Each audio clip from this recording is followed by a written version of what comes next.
Fala pessoal, sejam bem-vindos a mais um Multitude especial.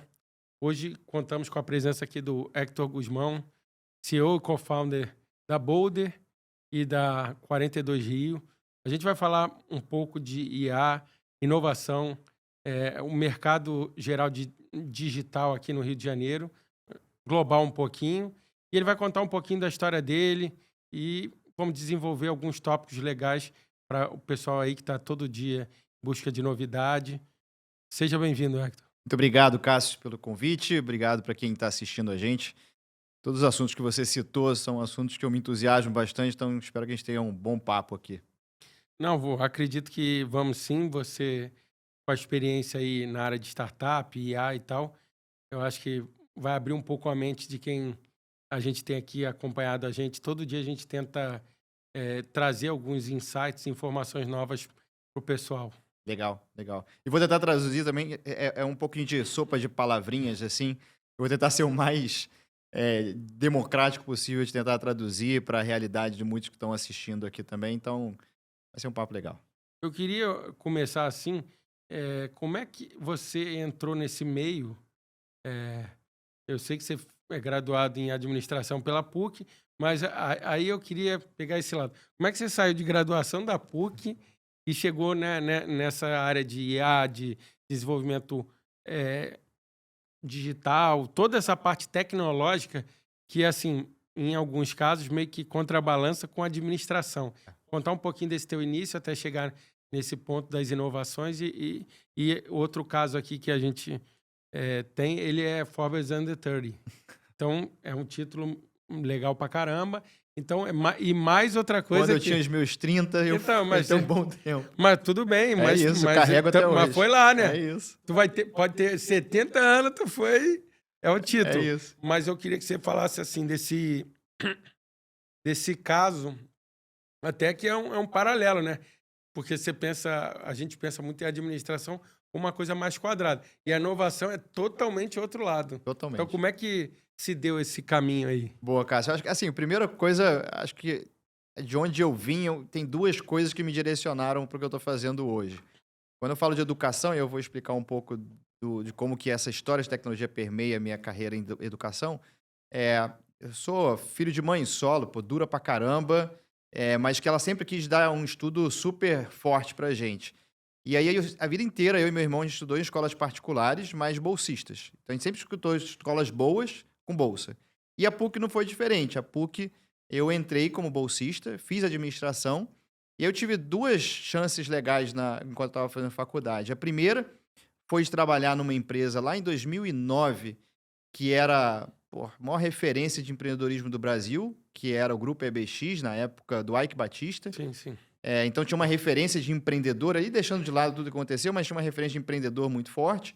E, por outro lado, eu muito inquieto ali, querendo empreender também. No meu terceiro período, eu criei minha primeira startup, que era uma startup de viagens. Isso lá em 2009 para 2010, já usava machine learning, aprendizado de máquina para conseguir personalizar roteiros de viagens. Então, eu fui de 2009 da faculdade até 2014 conciliando PUC, Grupo EBX na área de energia e empreendendo. Foi algumas noites viradas, ainda bem que eu sempre funcionei bem à noite. Só que quando foi 2014, eu decidi sair do grupo, estava já naquela situação complicada ali, tudo que aconteceu, a história fala por si só, e fui morar no Vale do Silício. E aí, quando eu fui morar no Vale do Silício, que a minha cabeça vai completamente direcionada a empreender com tecnologia. E aí depois vou ter mais oportunidade de contar a trajetória, mas ali no Vale do Silício, para quem não conhece, é a meca da tecnologia do mundo, né? Fica na Califórnia, nos Estados Unidos. Então, Facebook, Instagram, Airbnb, todos nasceram naquela região da Califórnia que respira tecnologia e inovação pra caramba. E você também teve alguma coisa em Portugal.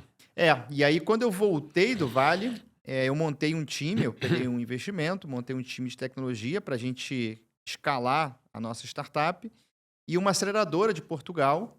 Essa ainda era da viagem. De viagem, exato. Chamava Tripling, para a gente começar a dar nome. Trip? Tripling. Triple. para começar a dar nome às coisas, né? E aí aceleradoras são organizações que ajudam empreendedores a escalar o seu negócio, a crescer o seu negócio em tecnologia. Uma aceleradora de Portugal, chamada Fábrica de Startups, selecionou startups de Europa, China e Brasil, e a minha foi uma das selecionadas. E aí eu e meu sócio, a gente foi para Portugal, ficou lá 2 meses, e ali começa uma nova fase da nossa história, que fala muito com os meus negócios hoje. Eu vi um país que estava saindo da pior crise econômica da história, fomentando o mercado de inovação e tecnologia. Então eu volto para o Rio, e aí entra essa minha paixão pelo Rio, de fazer alguma coisa pela cidade que talvez se inspirasse com o que Portugal estava passando. Então Portugal entra nesse capítulo da minha Mas história. pegando. Tá, aí eu vou pular um pouquinho porque tu entrou no Rio. É um caso que a gente sempre. A gente tem um projeto aqui, e nosso projeto também começou no Rio. Só que a gente sempre fala aqui que o Rio a gente tem uma dificuldade, principalmente de inovação, de tentar imprimir essas coisas mais inovadoras no Rio. O Rio é um pouco, não diria desacelerado, mas eu acho que é a cabeça das pessoas. Como é que você vê esse movimento que você quer fazer com esse Rio que a gente está? Porque, assim, tudo bem, você viu acontecer algumas coisas parecidas em Portugal, né? Sim. Nos Estados Unidos, claro que não viu, porque Já tinha acontecido? já aconteceu há um tempo, mas eu acredito que você deve estar enxergando alguma coisa que a galera não enxerga, até porque você passou por isso. Como é que você vê essa transformação que pode acontecer com o Rio, principalmente através de um negócio que não dependa do Estado, dependa de cada um, que é o que eu acho que é o papel que você vem querendo fazer e botar na cabeça de outras pessoas de fazer. Essa sua pergunta eu comecei a buscar responder lá em 2007. Desculpa, 2017, desculpa. 2017, porque quando eu volto de Portugal, eu decido trazer essa aceleradora lá de Portugal para cá, para a gente criar um movimento no Rio, ou pelo menos ajudar esse movimento no Rio a se desenvolver. Então, naquela ocasião, a gente constrói um hub de inovação que foi pioneiro no Rio, lá na região do Porto Maravilha. Isso a gente está falando em 2017, ou seja, para vocês terem 7 ideia, anos atrás. a quase. gente foi o primeiro a assinar num prédio que estava sendo considerado um elefante branco no Porto Maravilha. A gente colocou lá alguns milhões de reais para construir 3 mil metros quadrados, que era um hub para conectar grandes empresas, Shell, L'Oréal, entre outras grandes empresas, com as startups. Então, fomentar isso no Rio. E a gente escolheu o Porto Maravilha porque, quando a gente estudava teses no mundo, a gente percebia que uma região como aquela poderia se desenvolver enquanto urbanismo, sendo esse grande hub de tecnologia e inovação. Isso aconteceu em Londres, isso aconteceu em Israel, isso aconteceu no próprio Vale do Silício lá anos atrás. Então a gente entra lá em 2017 e o que a gente vê a partir dali é um Rio que começou a se despertar, enquanto alguns DNAs que estão aqui, mas estão escondidos, Cássio. Então, vou te dar alguns exemplos. Primeiro, o Rio, há muito tempo, tem uma das maiores proporções entre mestrandos e doutorandos por habitante. Então, você tem capital intelectual demais aqui. As principais universidades do Brasil estão aqui. E aí eu não vou entrar no desafio que é transformar essa academia em negócio, que era o lugar onde a gente sempre esteve. A outra coisa, o segundo maior PIB do Brasil está aqui, o capital está aqui. A gente esquece às vezes disso e coloca só o olhar em São Paulo, por exemplo. E o Rio tem um diferencial muito grande quando a gente, bem trabalhado, né, e não é o caso de algum tempo para cá, se ele for bem trabalhado, ele pode, com o seu lifestyle, atrair empreendedores e até eventos do mundo afora para cá. E aí de 2017 para cá, o Rio evoluiu muito em algumas coisas. Muito por iniciativas privadas, mas o próprio governo, acho que a Prefeitura do Rio, abraçou essa história e começou a criar um monte de iniciativas para que o Rio se tornasse esse lugar. Então, assim, olhando de 2017 para cá, o que eu acho que a gente conquistou? A gente tem o maior evento de inovação e tecnologia do mundo hospedado aqui, que é o Web Summit, foi uma conquista para a cidade. A gente tem uma região que se chama Porto Maravilha, que foi um sonho que a gente criou lá atrás. Pra você ter ideia, a gente tinha uma sala de reunião que a gente apelidou. Então, eu tava vendo esses dias que tem tido coisa, e aí vi uma entrevista tua lá de trás falando disso. A gente criou uma sala na época, que cada sala nossa do Hub tinha um nome de uma história nossa, e o Porto Maravilha era o nosso sonho, né, de como que a região poderia se transformar num Vale do Silício, né, numa região fomentada em inovação e tecnologia. Quando a atual prefeitura entra, o Eduardo Paes, ele consegue colocar isso como fato, um plano de governo. Ele apelida, então, aquela região como Porto Maravilha e constrói um espaço de 10 mil metros quadrados hoje lá. Você tem startups, você tem grandes empresas, você tem a meca da matemática da América Latina, que é o INPA, formando graduandos em tecnologia. Então, essa é uma conquista também para o Rio. A gente tem grandes startups aqui. Então, a Gabriel nasceu aqui, de segurança pública. A Hashdex está aqui. A Hashdex é uma ETF que está listada em Nasdaq. Está aqui. A gente já tinha, historicamente, nascido Stone. A gente tem algumas startups muito interessantes aqui. Então, acho que de lá para cá, muita coisa amadureceu. O caminho ainda é longo. Mas você acha Mas que a tem muita gente não coisa- a gente não usa isso como uma divulgação de saber, de falar? Por quê? A gente sempre escuta e fala, claro que o PIB de São Paulo tem outras coisas, é muito maior, porque a parte industrial Sim, que ainda gera muito dinheiro, tá lá. sim. Mas a gente, como carioca, assim, a gente fala algumas coisas e o pessoal, não, mas o Rio não tem. Assim, a velocidade, às vezes, do de São Paulo, a gente não tem. É. Existe algumas coisas que aqui estão mais, que você está falando. Acho que pela gente ter uma beleza ímpar, a gente ganha de um lado. Se a gente aumentar um pouquinho o outro lado, a gente sai muito na frente. Por quê? Tem muita gente. Eu trouxe aqui o Pedrinho Salomão da. Sim. O Pedrinho falou: Cássio, eu não tenho vontade de morar em São Paulo. Uhum. Eu recebi proposta. Eu fico aqui e faço lá. E tem outras pessoas. Tu vê o próprio Ike, deu exemplo. Ele tem todo o sucesso dele lá, todas as coisas. Ele é um cara que poderia estar morando fora. Até outro dia a gente viu, a gente pareia quase o número de bilionários com São Paulo. Tem algumas coisas, só que realmente parece que algumas coisas às vezes trava. Eu vejo esse outro lado seu, que você falou um pouco da startup. Claro que ele mudou. A gente tem o Rio Innovation grande, Hackathon. Sim.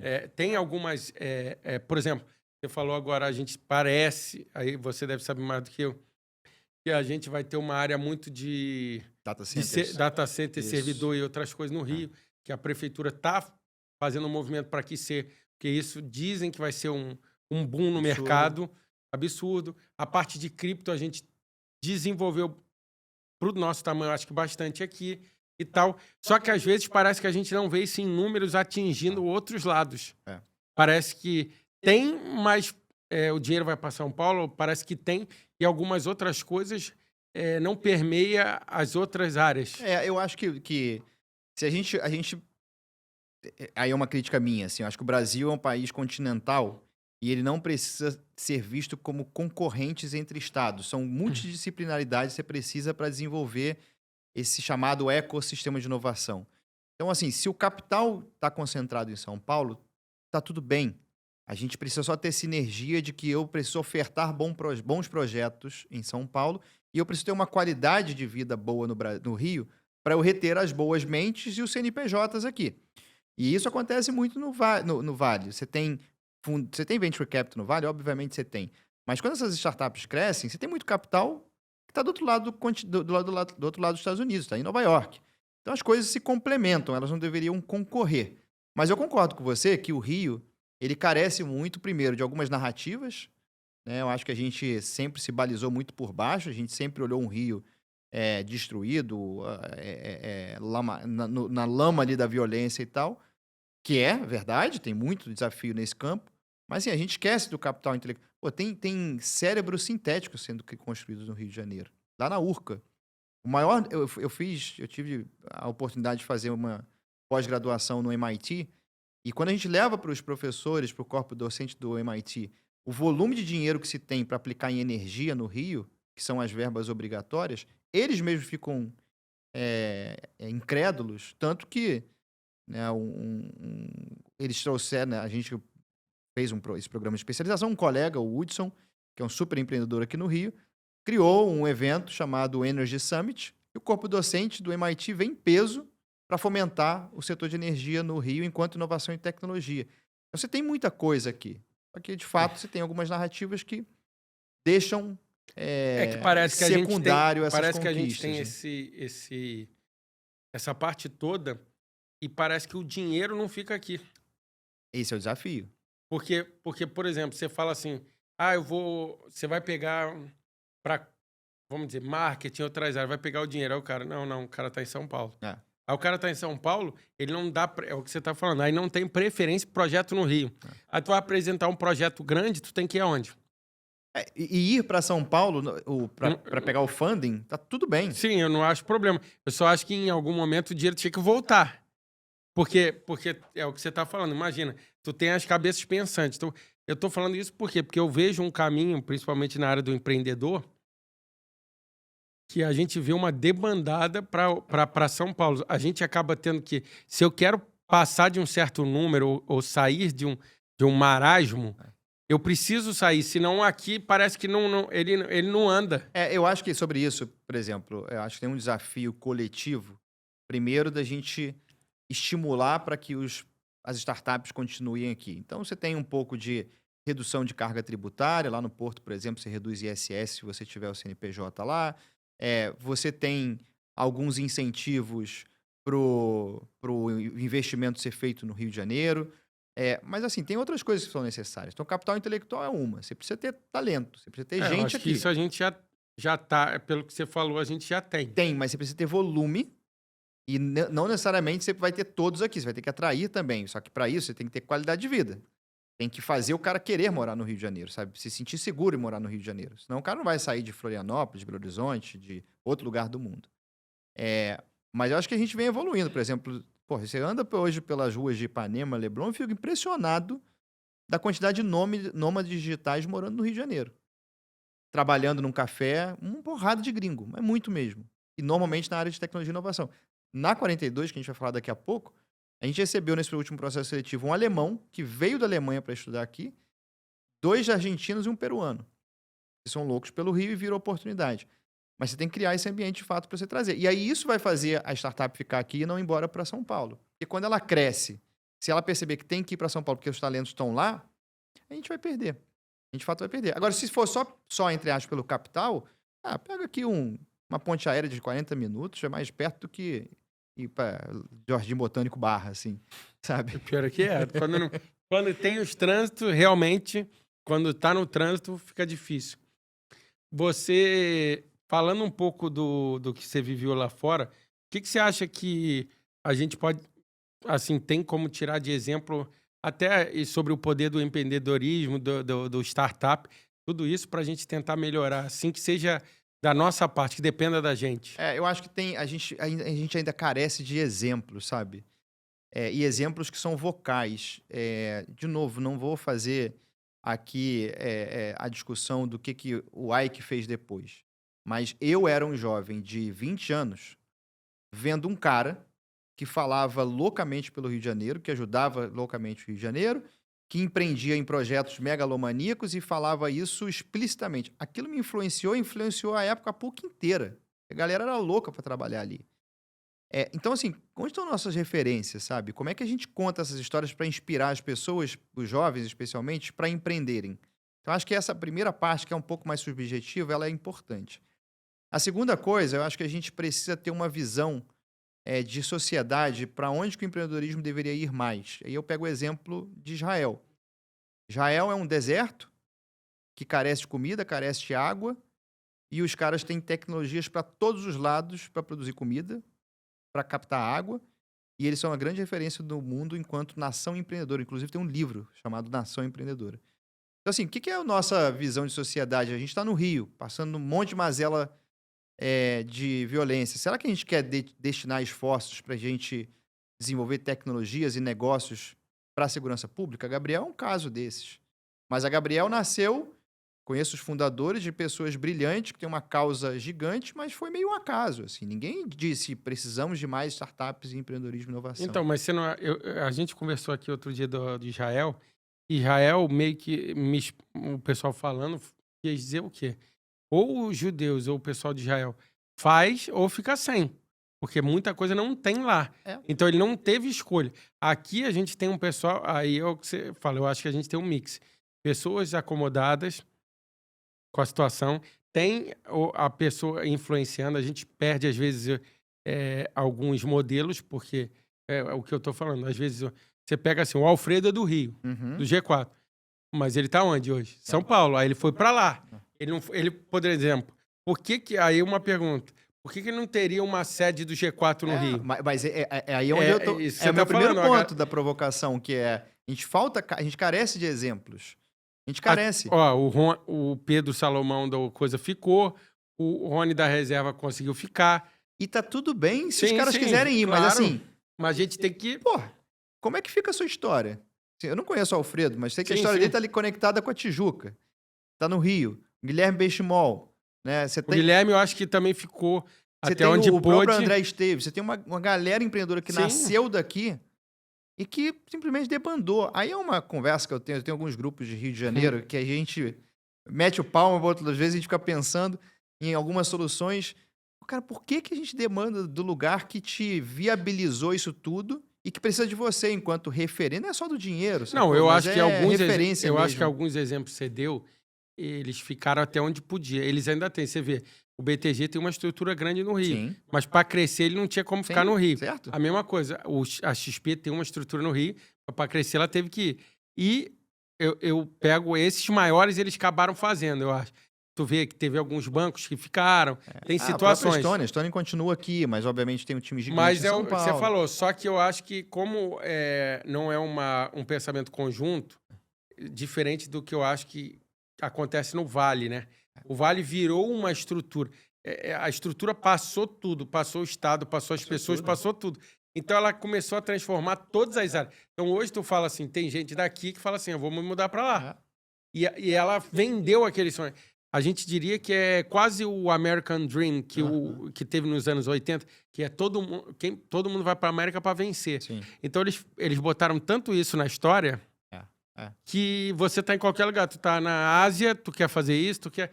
Eu acho que isso, sim, a gente, além do que você tá falando de ter estrutura e ter as outras coisas, algumas a gente tem, algumas a gente tá capenga e outras a gente vai... Mas eles venderam aquele sonho. E aí, a partir do sonho, é o que você falou, é igual o Ike. A geração que pegou o Ike, pode falar o que for dele, mas foi uma geração que vai buscar um cara que foi o número 5 do mundo. Pois é. E o cara inovou em 6 empresas e fez isso, e ajudou a trazer Copa. E ele pode ter os outros problemas, ok. Ninguém é Deus, ninguém é santo e nem nada. E não tem nada a ver com isso. A gente está falando aqui de criar esses ambientes e ajudar o Rio a evoluir para, como, por exemplo, igual um dia ele já foi a capital do país. Sim. Então, assim, ele tem isso. A gente fala, por várias situações que nem tu falou, talvez o Gabriel, se ele tivesse começado em outro lugar, ele não estaria estourado. Por quê? Porque aqui tinha todo um movimento para ele crescer dentro da área dele. Exato.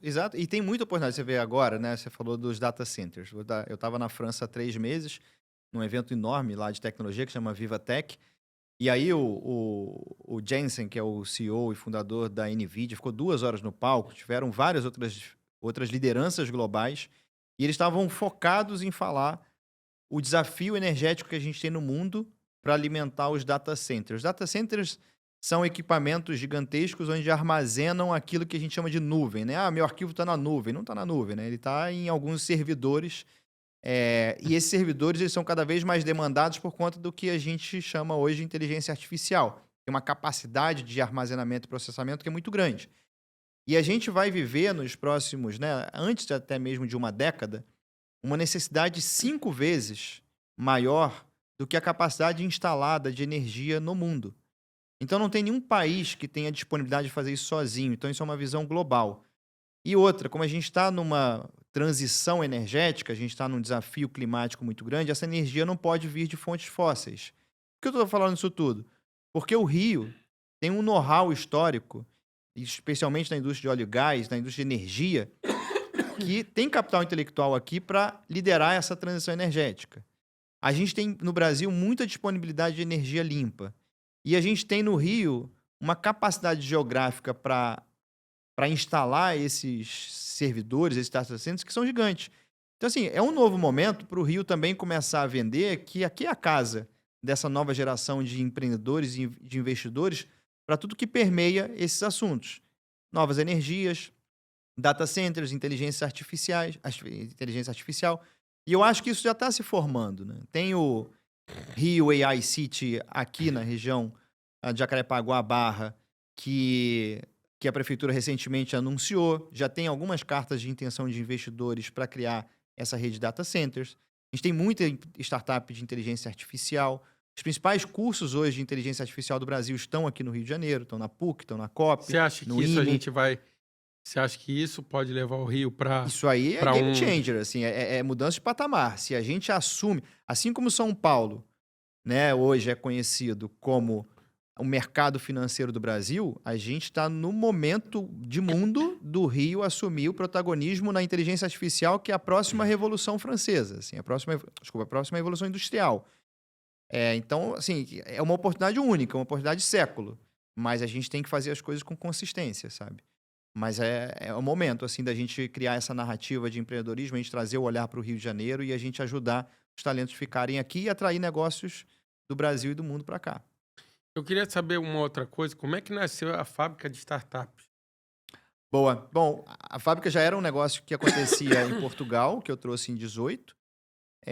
E aí, quando foi, como eu disse, a gente trabalhava muito em conectar startups com corporações, ajudar as corporações a serem mais inovadoras. A gente tocou isso até 2022, e aí 2022 o negócio amadureceu, o mercado amadureceu, e a gente precisava ter um outro nome. Esse nome ele era muito taxativo, né? Então a gente fez uma mudança de marca, a gente passou a se chamar Bolder. E a Bolder, ela está dentro de mais de 50 corporações, ajudando a definir... Bom, tenho aqui a minha estratégia de negócio, né? Tenho a estratégia de reduzir custo, criar novas linhas de receita, atingir novos mercados. Como que a inovação e tecnologia me ajuda a chegar lá? Esse é o desafio que a gente ajuda as companhias a se organizarem. E aí, depois que a gente define isso com elas, a gente traz essas tecnologias, algumas delas a gente desenvolve para alcançar esses resultados estratégicos. Então, ela nasce lá em 17, de novo, com uma conectora de startups com corporações, tinha um espaço super amplo, e a gente evolui para esse modelo que hoje a gente executa aí em algumas corporações de mercado. Hoje o serviço seria essa parte de as a service, quase. É um tailor-made para a empresa grande. Tem dois modelos, né? A gente tem um modelo que é mais tailor-made, quando a gente fala de estratégia de inovação, mas o desenvolvimento de tecnologia não é tão tailor-made. Nossa tese em desenvolvimento de tecnologia é a gente criar produtos digitais. Significa que eu identifico uma dor na empresa, mas que ela é igual a várias outras do mercado. Eu crio essa tecnologia com a empresa, mas depois eu replico essa tecnologia no mercado como um produto. Tá? Então, por exemplo, a gente identificou empresas que estão com custo de saúde muito grande e crescendo ano a ano. Eu posso criar uma tecnologia com ela e depois eu vou replicar para todas as empresas que têm essa dor. Tem algum case desse famoso que tu possa falar? Famoso não, porque a gente famoso, não faz... Não é famoso Famoso no sentido de, às vezes, funcionou e tal, às vezes a pessoa nem sabe que é de vocês, né? O curso tal, ou a desenvolvimento do produto tal foi uma nossa. Eu acho que, assim, dentro do mercado corporativo, vai ter mais, a gente não faz coisas muito B2C, né? Que é aquele para o cliente final. Dentro das grandes empresas, a gente tem. Então, por exemplo, hoje, a gente tem 5, pelo menos, agentes de inteligência artificial que são setorizados. Ou seja, agente de inteligência artificial, para quem não conhece, são modelos que a inteligência artificial permite para atuar como um humano atua. Então, se você, por exemplo, é da área comercial e precisa capturar lead, precisa oferecer proposta para esse lead, coisas são processuais, esse agente faz por você. Então, isso a gente tem. A gente tem agentes que estão rodando em empresas da área comercial, a gente tem de RH, a gente tem... para a área de saúde preditiva. Então, são alguns agentes que estão rodando em algumas empresas.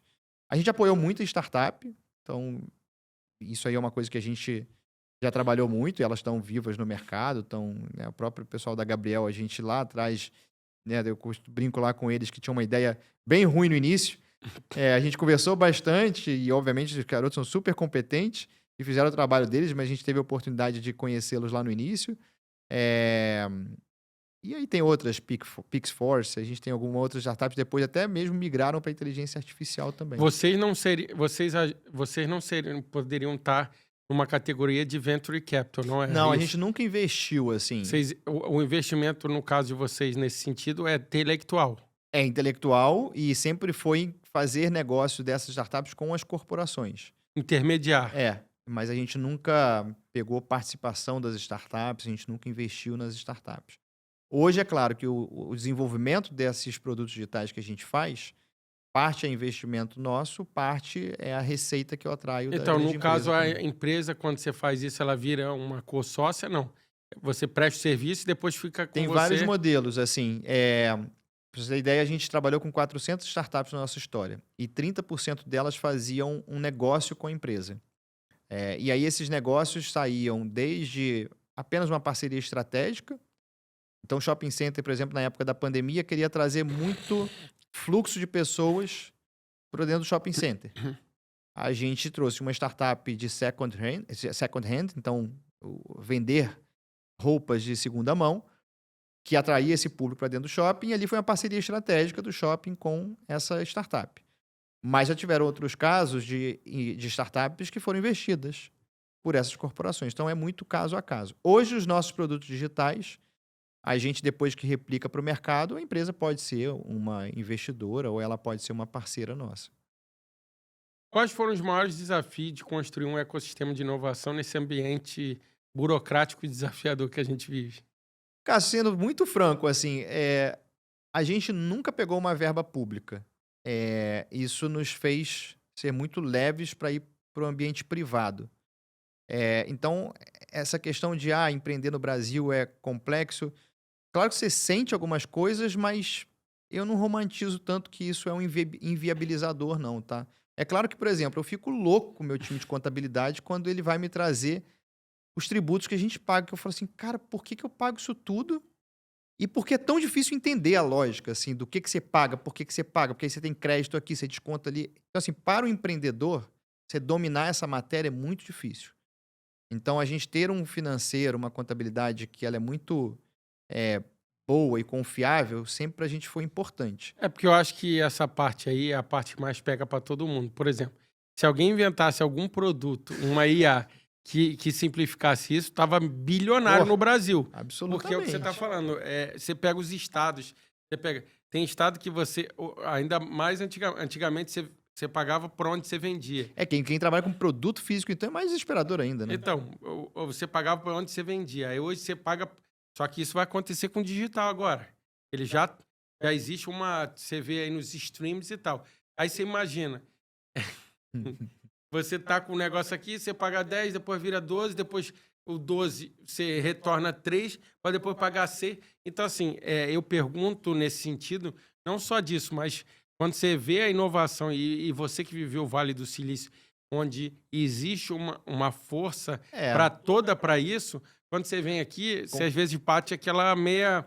Não que você vai desistir, porque eu acho que quem nasceu com isso, com essa Sim, chama dentro, que a gente sim, pode dizer, ela não vai trocar por um emprego normal, ela não vai conseguir viver num emprego sim, normal. sim.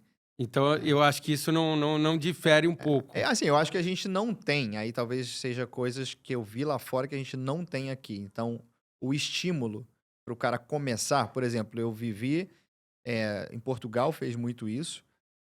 Você, até determinado valor de faturamento, no início ali da sua jornada empreendedora, você não pagava os tributos trabalhistas. Então, você era incentivado a A fazer. contratar certo, mas sem a carga tributária, porque senão você não sai do lugar. Então, esses eram os estímulos que a gente via. Outros estímulos, para as nossas startups especialmente, tinham países que, se você tivesse com uma startup associada a uma aceleradora, ele financiava uma bolsa para esse empreendedor de 400, 500 euros, para ele, até 12 meses, conseguir focar no negócio dele e ter maior chance de sucesso. Porque se ele tiver que ficar fazendo um bico, se ele tiver que estar trabalhando para também empreender, a chance dele fracassar no meio do caminho é muito grande.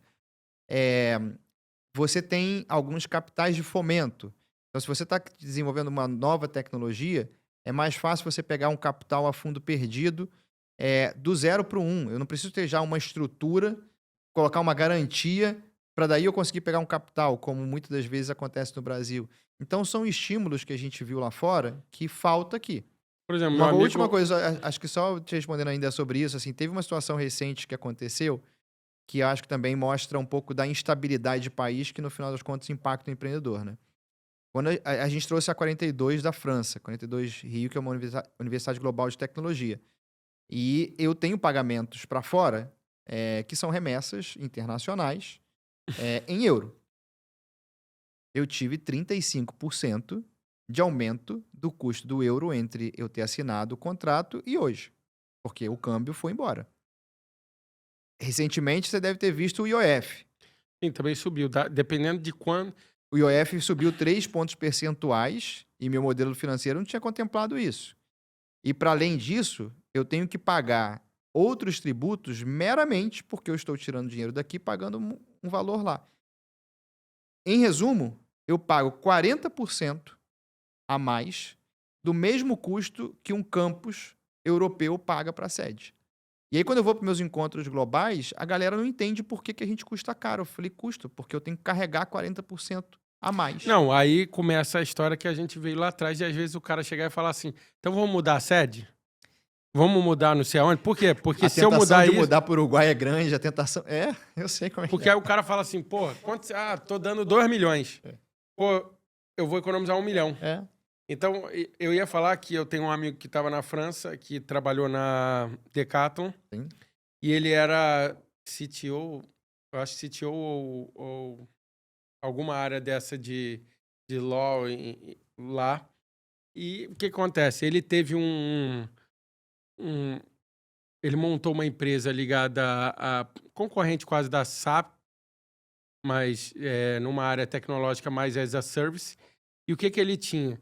Ele falou, ele bota um dinheiro inicial e ele tem um refund dessa grana, desde que ele mostra as empresas que estão meio que no mesmo ecossistema. Tá. Então, por exemplo, sei lá, ele tinha até o teto de 150 mil euros. Então, é o que eu tô falando. Pô, 150 mil euros. Pra lá, então, é uma Sim. grana. Pra gente é uma grana absurda. É. Pra lá é uma grana maior ainda. Então, assim, aí o que aconteceu? Ele saiu da Decathlon, ele ficou um período de 6 meses a 1 ano, e depois botou essa grana pra dentro e ainda vai ter o refund que vai dar uma sobrevida a 1 ano. É esse tipo de coisa que a gente fala que você vai vendo. Às vezes é particular, às vezes não é. Pô, você vê, por exemplo, o cara da Microsoft. Uhum. Ele estourou, ele vai lá e todo ano ele pega uma grana e injeta para novas pessoas. Então, eu acho que falta também a nossa cultura de voltar nisso. Porque assim, tu vê que a gente tem muita gente que cresceu do nada. Só que esse cara depois, ele não é um cara de talvez de, pô, eu vou investir em tecnologia, eu vou investir na galera que faz isso, entendeu? Eu acho que nisso aí que peca um pouco, que é o que você está falando, que aí isso eu não dependo de ninguém. Eu dependo de quem venceu, quem foi bom no que fez. Você tem razão. Assim, a gente tem uns amigos meus que eles me sacaneiam, né? Que eu fui o empresário Benjamin Button, porque antes de eu ter ficado milionário, eu já comecei a fazer filantropia, porque a 42 é um negócio sem fins lucrativos. Mas, assim, independentemente do tempo que eu coloquei as coisas, o fato é, para mim é importante, e eu via demais isso que você está falando em Vale do Silício e mercados mais bem desenvolvidos, que é esse espírito de retribuir a sociedade que você está inserido. Assim como eu tive uma bolsa de estudos numa PUC, e esse negócio não veio do além, porque dinheiro não cai de árvore, alguém estava pagando ali por mim, pô, como é que eu consigo retribuir isso? Como é que eu consigo ensinar outras pessoas a empreenderem? Como é que eu ensino outras pessoas a investirem, a desenvolverem tecnologia? Então, acho que esse espírito também, que não depende de ninguém, depende de você mesmo, também é um negócio importante para você desenvolver o entorno em si, seja com capital financeiro, seja com seu intelectual, mas você retomar. E, de novo, eu volto lá para o primeiro ponto, que o Rio está precisando dessas referências. Esse é um exemplo. Assim, acho que o Rio ainda, a gente como carioca, se enclausurou muito dentro das nossas bolhas e a gente não percebeu que se a gente não voltar para o mundo real como ele é, né, e retribuir aquilo que a gente conquistou e a visão de mundo que a gente quer aqui no Rio, fica difícil a gente conseguir sair do desafio que a gente está, né? A 42 é uma das escolas mais disruptivas do mundo. Como é que foi trazer esse modelo para cá e como é que é manter ele aqui? Cara, tem um termo que é muito usado lá fora, que é serendipity, que é é um pouco mais evoluído do que a coincidência ou o acaso. Mas são aquelas coisas que você fala, caramba, eu estou no lugar certo, na hora certa, falei a coisa certa. Eu conheci a 42 há muitos anos. A 42 foi fundada ali por volta de 2012, e eu conhecia eles desde 2015 lendo. E aí, quando foi em 2017, ao mesmo tempo que eu estava fundando a fábrica de startups, eu soube de um evento que estava acontecendo aqui no Rio, chamado Rio Ponto Futuro, de 2 franceses, e aí o que eu estava te falando, né? Os 2 franceses, um deles tinha sido VP Europa e América Latina, desculpa, VP Europa e VP Ásia, de Google e Facebook. Era o perfil do cara. Ele rodando o mundo, descobriu o Rio, ficou louco com esse negócio, largou tudo e veio morar aqui. E ele fez esse evento que era para fomentar o Rio com inovação e tecnologia. Quando eu vou para esse evento, primeiro vídeo, abertura do evento, ele entrevistando um dos fundadores da 42. Eu virei para ele e falei, cara, você conhece o fundador da 42? Eu sou louco com a escola e tal. Vamos trazer para o Rio? Aí ele, vamos. Aí carioca, né, que tá acostumado com aquele negócio, vai lá em casa. Eu falei, não, ele tá blefando. Ele falou assim, você quer que eu conecte você com ele? Eu falei, pô, quero. Ele conectou. Eu fiquei 1 ano e meio negociando com eles para trazer para o Rio. E aí a gente assinou o contrato em dezembro de 2018, que foi quase o mesmo dia que a gente abriu lá o Hub de Inovação. E aí, em 2019, eu captei, fui fazer o fundraising para colocar esse negócio de pé e abri no início de 2020. O que acontece? Pandemia. Aí eu parei ali, segurei o dinheiro, fui acompanhando o que ia acontecer ali. E aí, quando foi em maio de 2021, que as coisas já ficaram um pouco mais tranquilas, a gente abriu. Então, assim, o primeiro dinheiro que eu busquei para viabilizar aquilo era um dinheiro 100% de filantropia. Eram grandes famílias e grandes fundos das corporações que acreditaram em como a 42 seria benéfica para o Rio. E hoje, 4 anos depois que a gente está operando, 70% do dinheiro já vem do valor que a gente gera para as empresas, ou seja, ofertar talentos, desenvolver tecnologia para elas. E só 30% ainda vem de filantropia, que é muito para financiar especialmente aqueles nossos alunos de baixa renda. E aí, o que faz a 42 ser essa universidade disruptiva que você comentou, né? Ela nasceu há 12 anos em Paris, na França, com um modelo que não tem professor. Então, o aprendizado é entre pares, é aluno com aluno.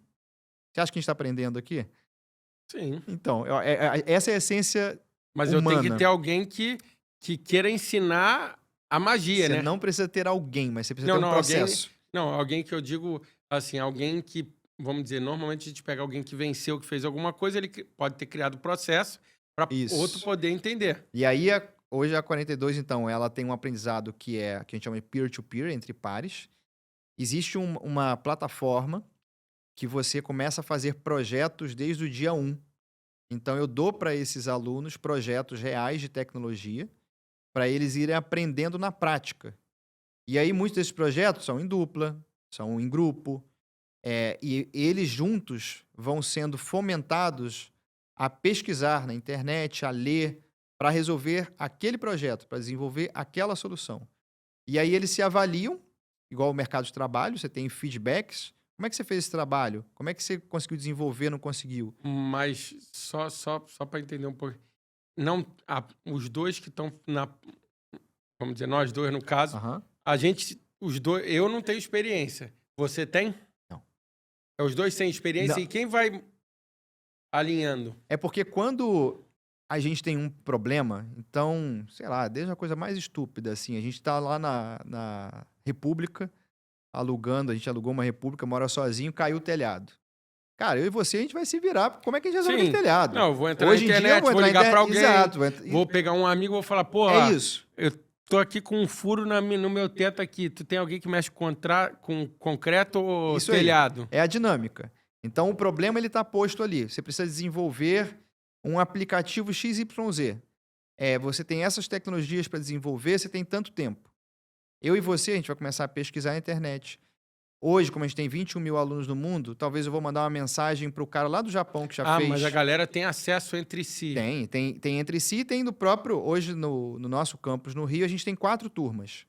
Então, a última turma que entrou há 2 semanas conversa com o cara lá da primeira turma que já aprendeu aquele processo todo. Então, é essa troca que faz com que eles desenvolvam os projetos. Então, ao longo de até 2 anos, ele faz um currículo proporcional à engenharia de software. Então, ele forma em muita fundamentação de tecnologia, aquilo que é muito profundo de tecnologia. E depois desses 2 anos, ele tem mais de 10 especializações para ele se desenvolver. Que aí é onde entra, eu quero me especializar em inteligência artificial, em dados, eu quero me especializar em games. A gente desenvolveu com a Volkswagen na Europa, na Alemanha, uma engenharia de software para carros autônomos. Quero me desenvolver, quero me especializar em engenharia de software para carros autônomos. Então, esse é o currículo da 42 no mundo, que um aluno meu aqui no Rio pode fazer. E, como eu te disse, a 42 é 100% gratuita. É bem complexo entrar.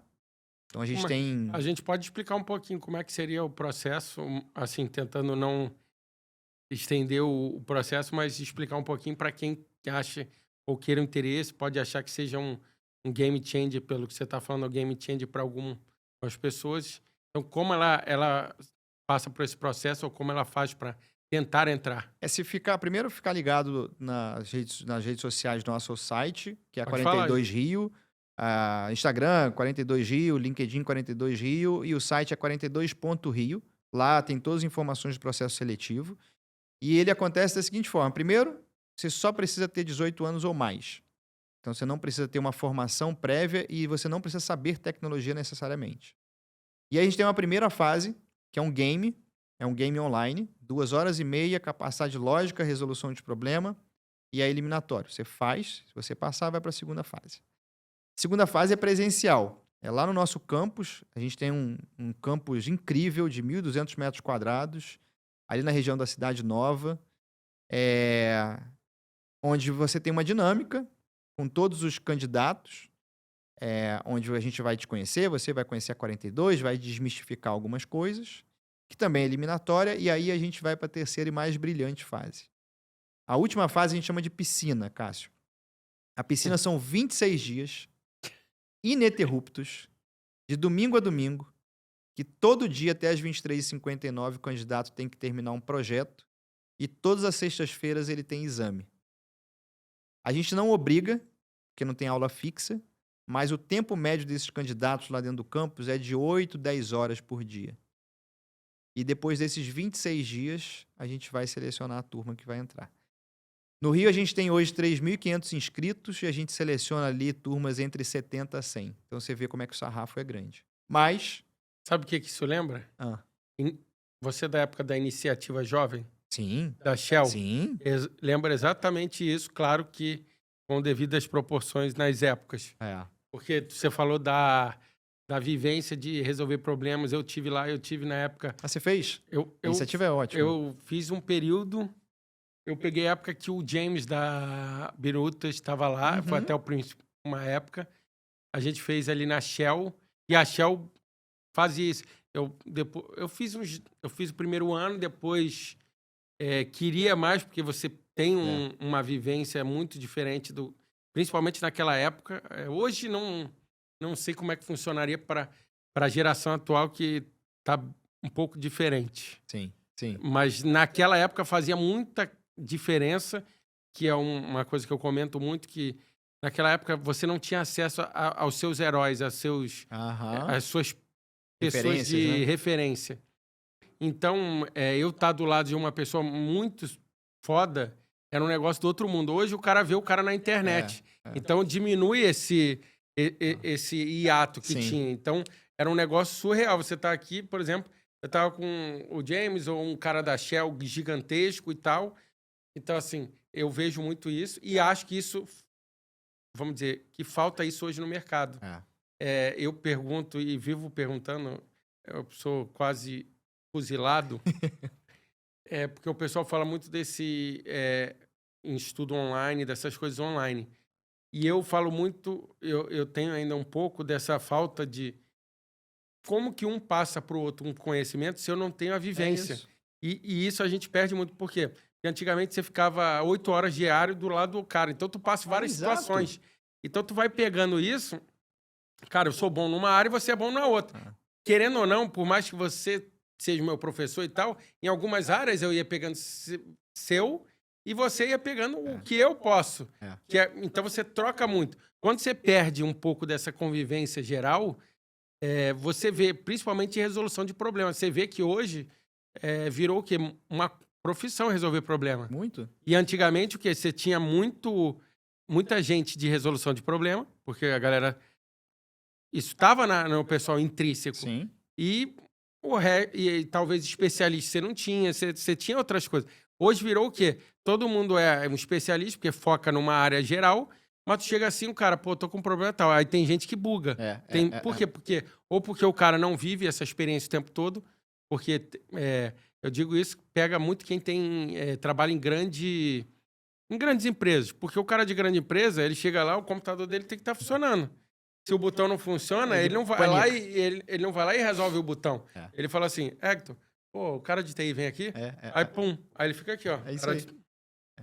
Aí, não, mas se tu botasse na bateria, ele funcionaria. O cara nem botou na bateria. Exatamente, nem tentou. E isso é interessante você falar, porque mas o principal diferencial nosso enquanto 42, óbvio que a gente tem muita profundidade em tecnologia, mas isso é o óbvio por ser uma universidade de tecnologia. Mas é como a gente molda, a gente forma um indivíduo. E são feedbacks de empregadores, assim, pessoas que empregaram os talentos nossos. Eles falam assim, cara, normalmente um júnior, né, uma pessoa recém-contratada, ele te demanda muito. Ele te pergunta tudo, pergunta coisas básicas, assim, como é que eu acesso o computador, não sei o quê. Mas dado que esse aluno ele foi formado a procurar informação, ele não fica toda hora te perguntando, ele vai buscar a informação, é natural dele. Assim, pô, deu problema no computador, como é que eu consigo encontrar? Eu preciso de uma informação XYZ, vou procurar pessoas que tenham essa informação. Então, essa capacidade, de fato, da gente conseguir formar indivíduos com mais senso crítico, com mais autogestão, ela não é muito a nossa fortaleza enquanto modelo de ensino tradicional. Né? O professor vem e te dá a prova, ele fala que página do livro você tem que ler. Então, mas isso é porque, assim, pegando a nossa época, eu precisava disso. Porque eu só tinha acesso aos livros e as outras coisas. Hoje eu tenho acesso a mais informações.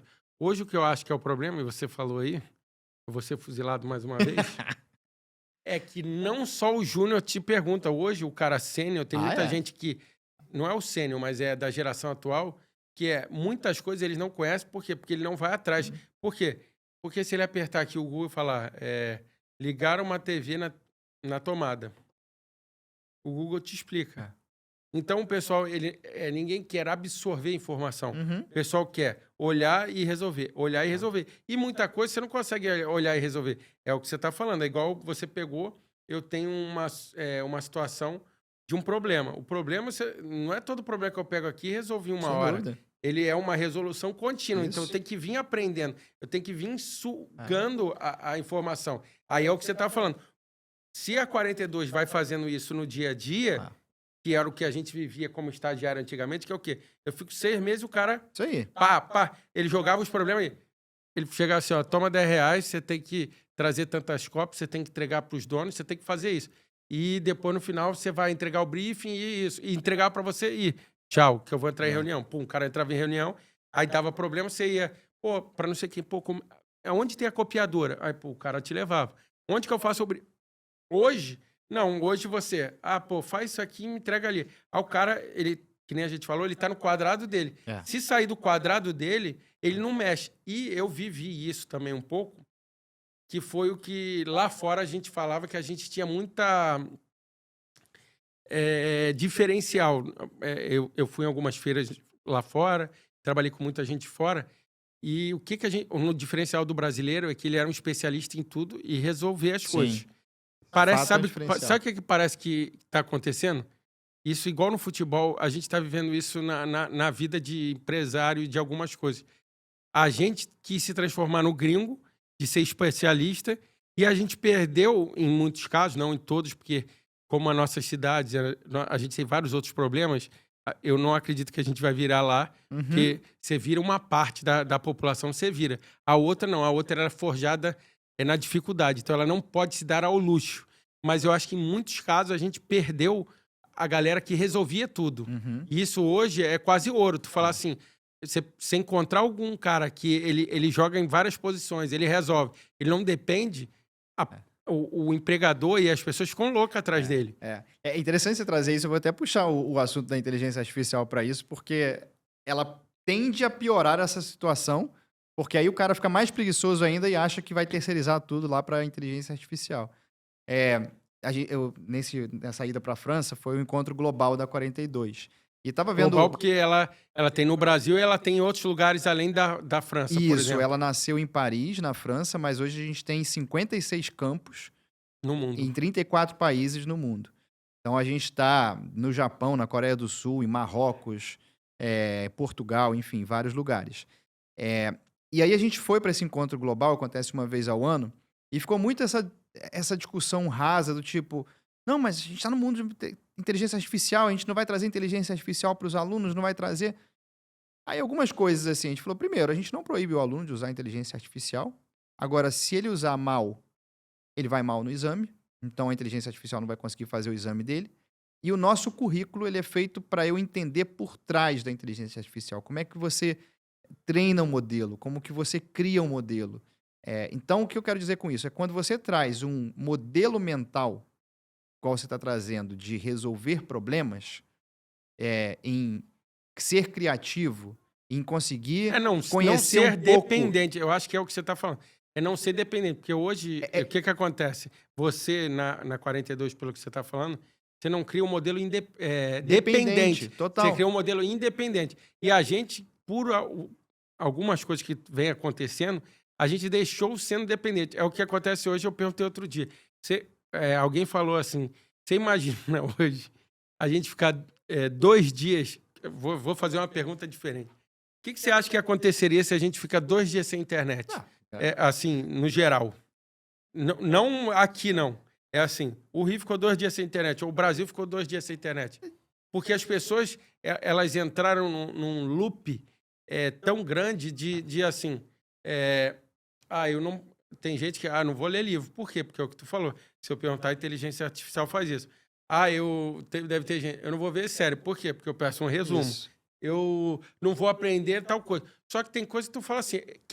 assim, na minha geração, né? Eu já sou velho, 40 anos, para a geração atual. Então, assim, na minha geração tem coisa que eu quero fazer e não depender de ninguém, Exato. mano. Então, assim, eu não posso deixar a máquina que tem que fazer por mim. Pô, tem coisa que vou falar aqui e aí vai virar um corte, mas eu vivo dizendo que tem muita coisa que eu vejo a inteligência artificial é burra. Aí o cara fala, você não sabe perguntar. Não, ela não é inteligência? Porra, não tem que ser... Eu que sou burro. Então, assim, qualquer coisa que eu botar, ela teria que ser interpretativa e me devolver. Mas não é. Não é, então. Só que você fala isso pra alguém, aí o cara, mas você tá sendo radical no sentido de... Não, eu não sou... Tanto é que eu não sou radical que eu penso que tem coisa que eu não preciso usar ela. Eu acho que ela o que a gente fala e tenta falar aqui no programa com várias pessoas que ela vai ser um complemento Isso aí. para você. Só que é o que você falou. Lá no 42, pelo que você deu a entender, você está forçando o quê? Ele usar cada vez menos a inteligência nesse momento. Porque ele está no momento de base. De criação de criar senso crítico, de conseguir entender a Se ele se mal fundamentação das acostumar coisas. agora, isso, depois já ele não molda. cresce. É isso. Agora, lá na frente, não tem a menor dúvida que ele vai se potencializar com a inteligência artificial. Então, quando ele for desenvolver um código, aquilo que é básico do desenvolvimento de código, cara, conta com a inteligência artificial mesmo, porque aquilo não gera muito valor hoje em dia. Mas ele precisa entender a lógica, até porque ele vai ter que corrigir a lógica do código. Tem uma sopinha de palavras, né? Que essa foi um termo que nasceu lá na década de 60, num filme, que chama nexialista. Que ele voltou para os tempos atuais, que é o seguinte: você tem muito tempo a gente discutiu em sermos especialistas, né? Então a gente teve engenharia de petróleo, a gente teve a engenharia civil, a gente teve coisas que eram muito especialistas, a gente queria se tornar especialistas em assuntos. De um tempo para cá, talvez uns 20 anos para cá, a gente começou a perceber que os líderes, eles eram mais generalistas, né? Eu conseguia entender do negócio, mas não me manda perfurar um poço que eu não vou saber perfurar, mas eu vou saber alocar as pessoas certas para aquele lugar. Só que esse generalista também não tem conhecimento, muitas das vezes, da operação, não tem muito conhecimento sobre aquela tecnologia, e isso tem os seus gargalos, tem os seus receios. E aí a gente tem hoje em dia o termo nexialista sendo muito falado, que é eu tenho uma certa profundidade em vários assuntos, é um pouco do T. Eu conheço vários assuntos, eu tenho uma profundidade mínima sobre eles. Eu não sou um total ignorante. Eu sei falar de tecnologia, de inteligência artificial, sei de onde ela vem, mas não me manda programar que eu não vou saber programar, mas eu vou saber conversar com você. Por que eu estou dizendo isso? É porque quando você usa a inteligência artificial para te dar a profundidade que você não consegue ir, é maravilhoso. Mas ele complementa um conhecimento básico que você tem. Vou te trazer um exemplo. A gente pegou um projeto super complexo recentemente de biocombustível para aviação. Você pegar uma biomassa, pegar casca de árvore, etc., transformar aquilo em combustível. Eu não sei bolhufas disso. Não estudei nada que me leve a ter esse conhecimento. Mas eu fui estudar, peguei literatura, peguei artigo, entendi. E aí, com o uso de algumas inteligências artificiais, cara, ele me trazia a maneira química que aquilo acontecia. Ele trazia como que você criava uma fábrica para aquilo. E aí eu comecei a potencializar o meu conhecimento contando com ele como um assessor, como um expert meu. E isso potencializa a minha inteligência. Mas se eu achar que eu vou terceirizar para ele, para um cliente, assim, ó, explica aí para o cliente o que eu quero dizer sobre desenvolver biocombustível de aviação. Nunca vai acontecer. Mas você acha que a gente vai viver um gap na parte de educação de algumas coisas? Porque a gente vai, talvez em 10 anos, a gente vai perder uma parte do pessoal de trabalho que tinha um super conhecimento. E depois vai entrar a minha geração que já tinha metade do conhecimento. Vai entrar depois, mas tanto que tem um quarto do conhecimento. Você que está nessa área de educação, ou você acha que em algum momento o pessoal vai dar uma sacudida pela velocidade? Porque também, com a inteligência artificial, você vai ter uma velocidade de aceleração. Vai chegar daqui um pouco, o cara vai falar, pô, a galera não tá chegando junto. Ela não está acompanhando. Ou a gente vai ter que mudar alguma coisa na rota para o pessoal fazer, ou eu vou te esperar dar problema. Eu tenho sentimentos bem mix disso, assim, Cássio, para ser sincero. Eu acho que tem um lado que eu não acredito nessa história de que a inteligência artificial vai substituir o humano. Não acredito nisso. Acho que tem funcionalidades, como a gente teve. Eu escutei uma história que era interessante. Na Revolução Industrial, você tinha um fazendeiro que tinha que ir para o campo, ficar levando 10 horas de sol na cabeça, para fazer todo o processo, para ele conseguir ter a sua comida e para vender. Você acha que ele ficou triste quando chegou a máquina e fez aquilo para ele? Ele teve mais tempo para se concentrar em comercializar e etc. Mais produto no mesmo tempo. Isso. Se existe, eu vou até avançar um pouquinho. Você vai sempre... A gente está até hoje, e hoje ainda existe o cara que demora 10 horas.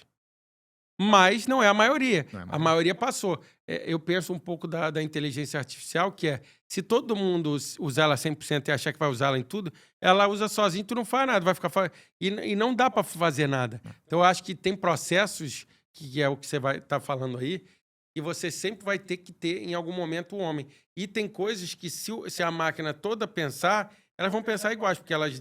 Vamos lá, todo mundo usa um centro data center igual. Ou usa data center dos outros, que são terceirizados, e no final, para quem não conhece, vai chegar igual. Vamos imaginar, eu e você estamos aqui no chat GPT, estou usando um nome, ele está juntando essa informação. Vamos dizer, está todo mundo nesse. Se eu pedir assim, a gente pedir a mesma coisa, qual é tal coisa? Ele vai dar a mesma informação para mim e para você. Ou a mesma tendência. Assim, não, se eu fizer a mesma pergunta, que eu não vou fazer, a gente não vai fazer a mesma pergunta. Mas, tecnicamente, se a gente fizer a mesma pergunta, ele deveria responder de formas diferentes, porque o modelo capta outros tipos de informação para quem ele vai responder. Mas aí é um papo muito técnico, assim. Não, tudo bem, mas a intenção geral, ele vai jogar para um meio mesmo. Se eu perguntar assim, como é que surgiu o Bob's?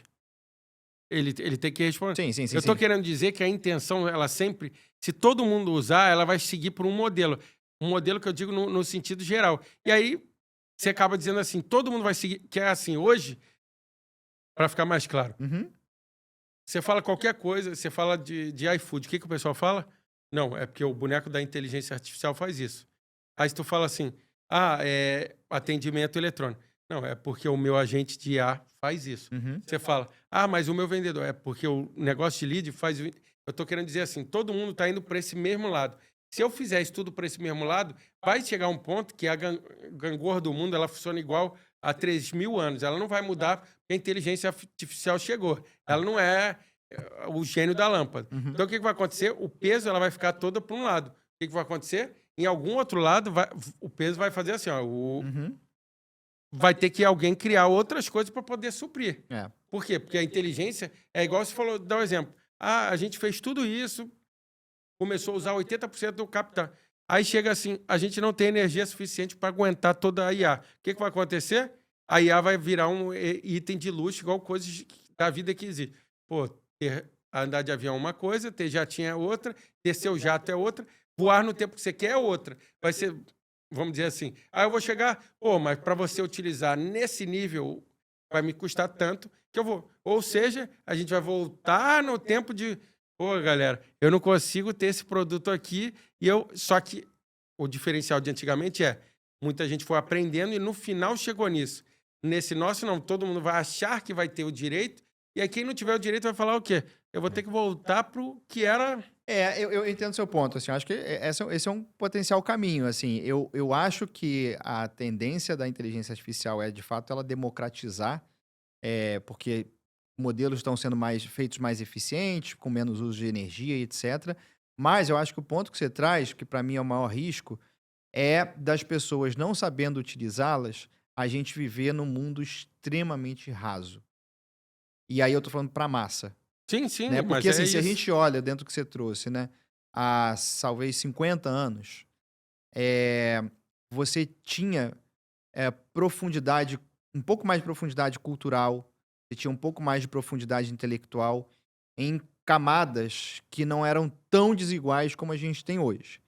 Óbvio que isso tem uma influência financeira também, mas especialmente a tecnologia começa a criar esses abismos. Não só a IA, eu acho que a internet e Não, outras coisas ajudaram. E aí você tem uma massa que está assistindo um vídeo, que está escutando uma música, que ela não tem a menor ideia do que aquele vídeo quer dizer, e ela não tem menor senso crítico do que aquela música está querendo dizer. Ela só está ouvindo, ela só está vendo. Que é muito que a tecnologia acaba trazendo para a pessoa, que é viver numa catarse ali de assistir ou de ouvir sem ter senso crítico do porquê que está fazendo. Aí eu acho que é o risco que a gente tem enquanto sociedade.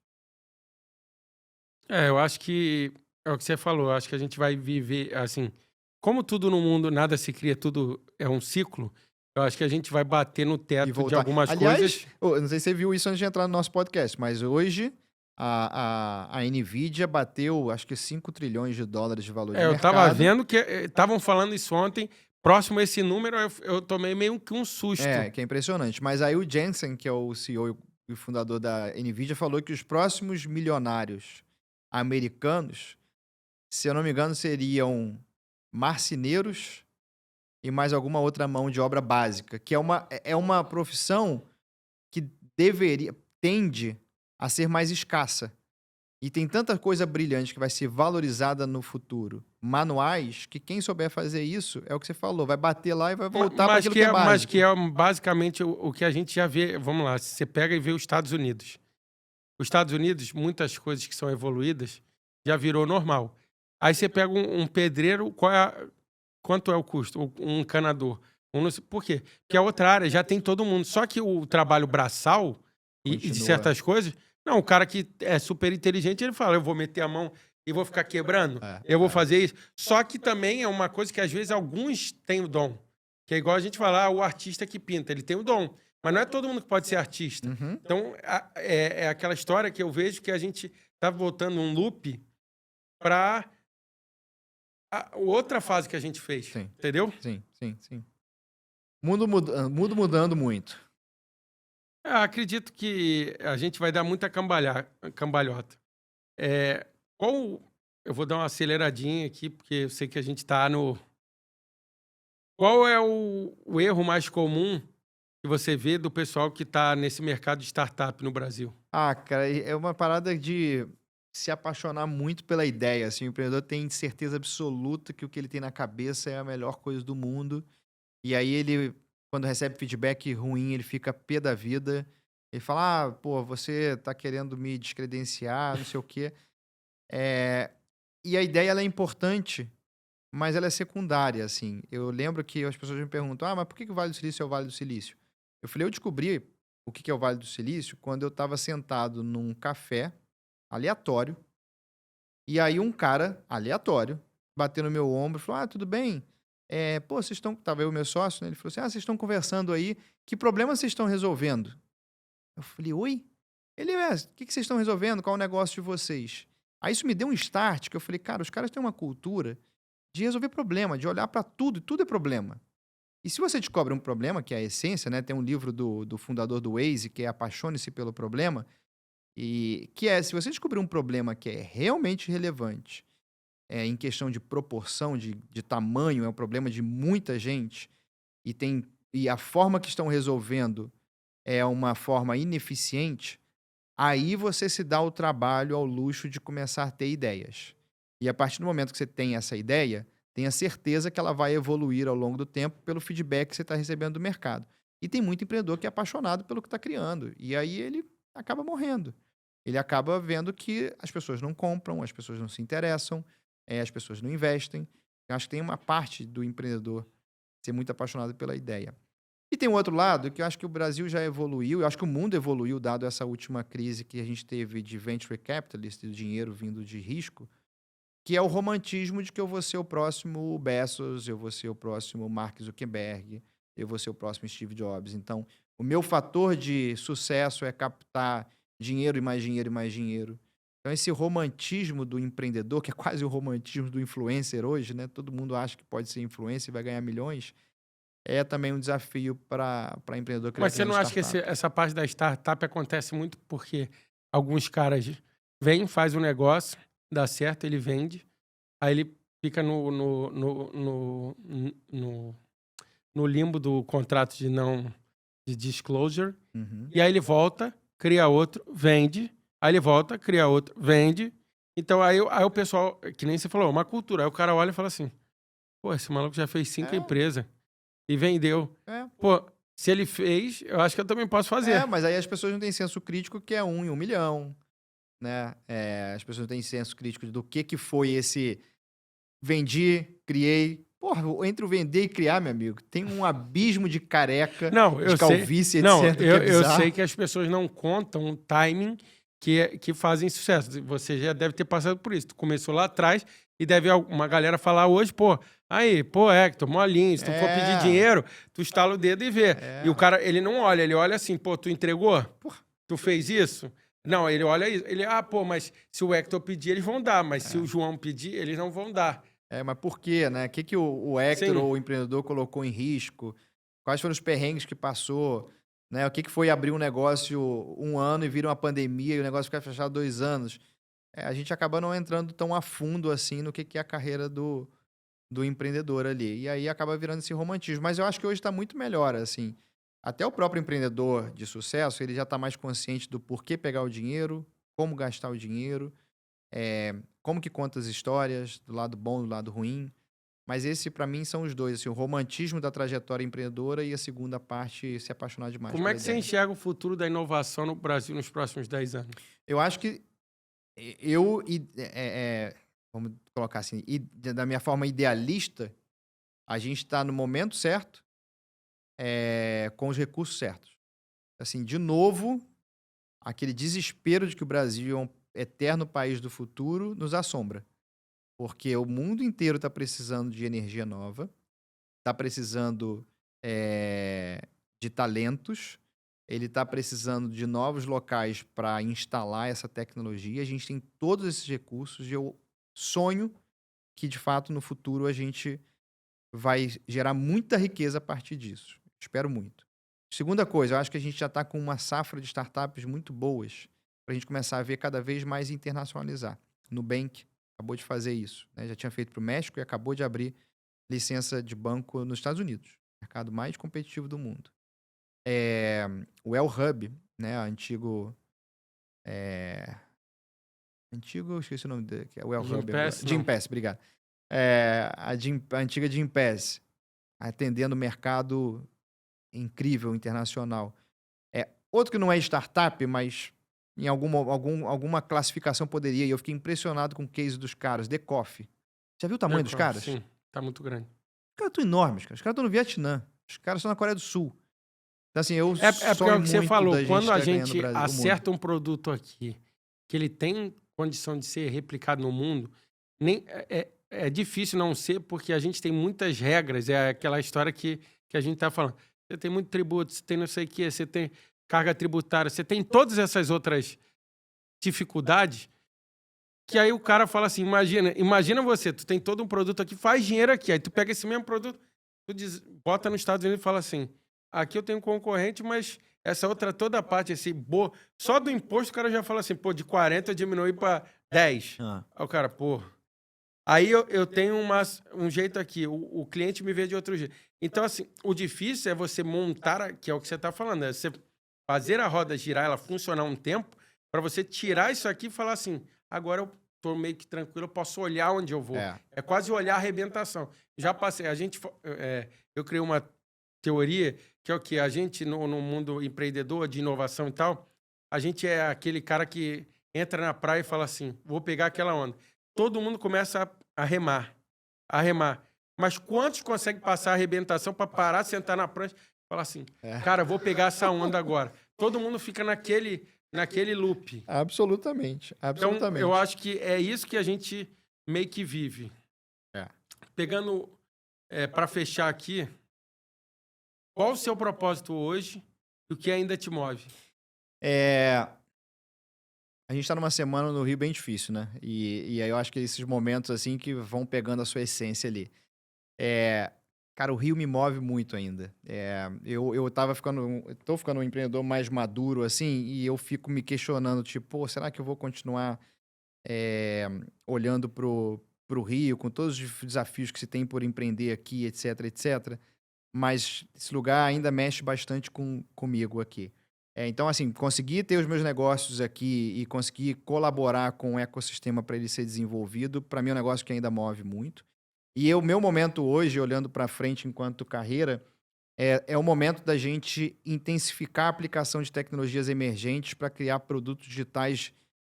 Para aí você me fazer essa pergunta de dizer, sabe aquela solução XYZ e todo mundo está ouvindo, a gente conhece? É o momento da gente começar a criar essas tecnologias para o mercado, porque a gente tem talento com a 42, a gente tem esses clientes, grandes corporações, e eu já passei por essa trajetória empreendedora. Está na hora da gente começar a criar esses produtos digitais baseados nessas tecnologias emergentes e ser cada vez mais escalável no mercado Brasil e, quem sabe, mundo. Então, essas duas coisas, Rio ainda me move muito, mas hoje eu estou muito focado na minha carreira e a gente conseguir colocar todo o nosso conhecimento focado em criar novos produtos digitais, usando essas tecnologias emergentes, aproveitando os nossos talentos e fazendo essas soluções crescerem no mercado. Queria te agradecer, sei que sempre o tempo é difícil, agradecer por você ter vindo falado um pouco. Obrigado. A gente vai marcar uma mesa redonda com o Luiz boa. Os três, eu já falei com ele, difícil é só a agenda, mas agradecer por você estar falando um pouquinho mais do mercado de IA e a gente vai criar uma discussão aqui. Queria que você deixasse as redes sociais de você e da empresa da Boulder, da 42 Rio. Da 42 Rio, a sua pessoal. Boa. E a mensagem que você quiser aqui para a gente poder finalizar. Boa. Cássio, obrigado pelo convite, parabéns pelo trabalho incrível que você está fazendo aqui. Empreendedor, fundador disso aqui, e a gente sabe, a gente compartilha dos mesmos desafios. Você falou uma palavra antes da gente começar que me toca muito, inclusive é um dos valores dos nossos negócios, que é a excelência. Fazer coisas com excelência, cara, é difícil, mas vale muito a pena. Isso aqui, essa estrutura que você tem, que você fez aqui é excelente. Bom, para mim, acho que a mensagem principal é que as pessoas se encorajem muito de empreender e usar a tecnologia em prol desse empreendimento que eles criarem, muito focado em resolver os problemas que a gente tem do Brasil, especialmente aqui do Rio. Acho que se a gente não tiver levas e mais levas de empreendedores, a gente não vai para um lugar muito bom. E se a gente olha o mundo, quando você olha os Estados Unidos, quando você olha Israel, quando você olha Portugal, a safra de empreendedores que moveu a solução de problemas N que fazem a nossa vida ser melhor.